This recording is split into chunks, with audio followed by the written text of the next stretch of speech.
Chapter 1. If You're Going to San Francisco. November 30th, 1967. The 707's wheels touch down at San Francisco International Airport, and with few regrets, I leave behind the East, where my mother's family has lived since they arrived on the New England coast aboard a vessel that followed in the wake of the Mayflower. There they landed, and there, for the most part, they stayed, close by the Atlantic shore. In 5 hours, I've covered what it took the emigrants of the 19th century's great westward migration months of peril to travel. Like those earlier travelers, I'm casting off the old and hoping to find in California the magic pathway to the rest of my life. Go west, young man.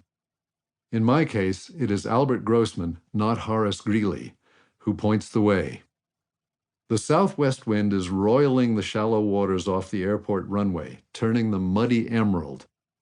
It has been a cold fall in the east. By comparison, the California air feels spring-like as I cross the tarmac to the terminal. The hills that surround the bay are greened by the rains that return to the coast with autumn. Autumn in the east forces the flora into retreat and quiescence. To an Easterner, green hills in November signal rebirth ahead of its time, a resurrection that fills me with hope. The breeze carries the scent of growing things. Mixed with the jet fumes, I can smell salt water and something more exotic. Patchouli oil, maybe, or pot. Peter Albin greets me at the gate. We have talked on the phone in recent days to discuss logistics. My flight gets in at, I'll pick you up and we'll... I know Peter by sight because I saw him back in June at the Monterey International Pop Festival, standing his ground at stage right as a member of Big Brother and the Holding Company, the band that knocked the audience back on its collective heel. Peter's feet don't move much when he plays the electric bass. His body sways to the beat, sometimes curling over the instrument to wring from it insistent riffs that propel the songs forward. Sometimes standing bolt upright, his back arched, shaking the bass so the notes fly from the stage with that much more force. In the airport, face to face, Peter is friendly, open, welcoming. He moves with angular looseness and has a lopsided smile. At 23, he's the youngest in the band. In Cambridge, Massachusetts, where I have lived for the past 9 years, Peter's shoulder-length hair would earn him derisive shouts of "Harvard Fairy" from the townies, their ducktails rigid with Brill cream. In SFO, he attracts surreptitious glances from the servicemen emplaining for Vietnam and the businessmen in their suits.